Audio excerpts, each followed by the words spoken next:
Dressons le bilan de ce que nous avons exposé jusqu'ici. En fait, cela paraît quelque peu insensé. Certains de nos contemporains croient en Dieu pour telle ou telle raison, bonne ou mauvaise. Ces motivations, souvent plus mauvaises que bonnes, nous les avons démontrées et écartées. Elles sont pas réalisables.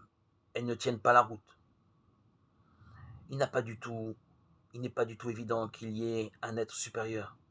Penser qu'il existe dissimule souvent un mensonge bien pratique pour justifier et préserver ma façon de vivre. Si j'affirme qu'il existe un être supérieur, cela m'évite de rechercher qui est Dieu en vérité et d'en tenir compte pour ma vie. Je préfère peindre des représentations pieuses sur les murs et les plafonds de mon espace de vie. Or, ceci n'est pas une bonne solution, c'est m'abuser moi-même en m'illusionnant. Cela m'empêche de réfléchir en profondeur aux questions essentielles et d'accéder à la vraie connaissance.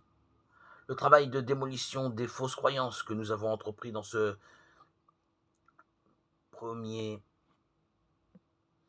exposé ressemble à un déblaiement de décombres. Je me souviens comment après la fin de la guerre mondiale, les maisons de nos grandes villes commencèrent lentement à être reconstruites. D'abord, il fallut déblayer une énorme masse de débris et les bâtiments en ruine durent être complètement abattus. En effet, il n'était pas possible de reconstruire sur des soubassements ravagés. Seulement après ce temps de démolition, il fut possible de rebâtir sur de nouvelles fondations. C'est la même démarche que je suis ici. Les murs fragiles de cette religion que nous avons nous-mêmes créée ne valent rien. On ne peut rien construire de solide à partir d'eux.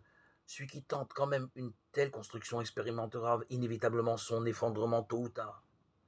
La question concernant Dieu est la plus importante de notre vie. Elle doit être posée, réfléchie, avec sérieux et profondeur.